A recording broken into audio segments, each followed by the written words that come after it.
প্ৰিয় দৰ্শক, মোৰে সৌভাগ্য আজি যে মই আজি লগ পাই গ'লোঁ অসমৰ স্বনামধন্য নাট্যকাৰ সৃষ্টিশীল এগৰাকী ব্যক্তি অভিজিত ভট্টাচাৰ্যদেৱক। ধন্যবাদ বাপু।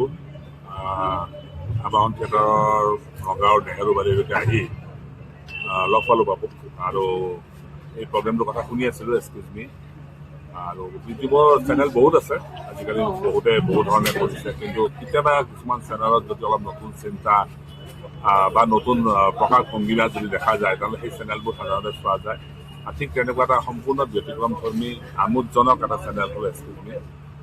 আৰু গতিকে আশা কৰিছোঁ যে এই চেনেলটোৰ আৰু বেছি অগ্ৰগতি হওক, আৰু বেছি সকলোৱে জনপ্ৰিয়তা লাভ কৰক, আৰু বেছি নতুন নতুন চিন্তাৰ তাত সংযোজন হওক। মানে আদৰি লৈছেই, আৰু বহুত বেছি বহুলভাৱে আদৰি ল'ব এই চেনেলটোক, সেয়া আশা কৰিছোঁ। বাবুৰ ভৱিষ্যত কামনা কৰিছোঁ।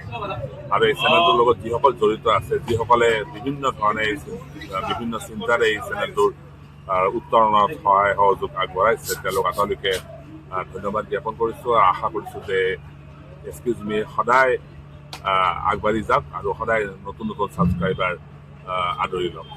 ধন্যবাদ। আৰু আপোনাৰ পৰা এই আশীৰ্বাদে মোক কৃতাৰ্থ কৰিলে, আৰু অনাগত সময়ত আপোনাৰ এই আশীৰ্বাদেৰে ৰাইজৰ ওচৰলৈ এনেদৰে গতি কৰি যাম বুলি মই আশাবাদী। আপোনাক ধন্যবাদ আৰু কৃতজ্ঞতা জনাইছোঁ।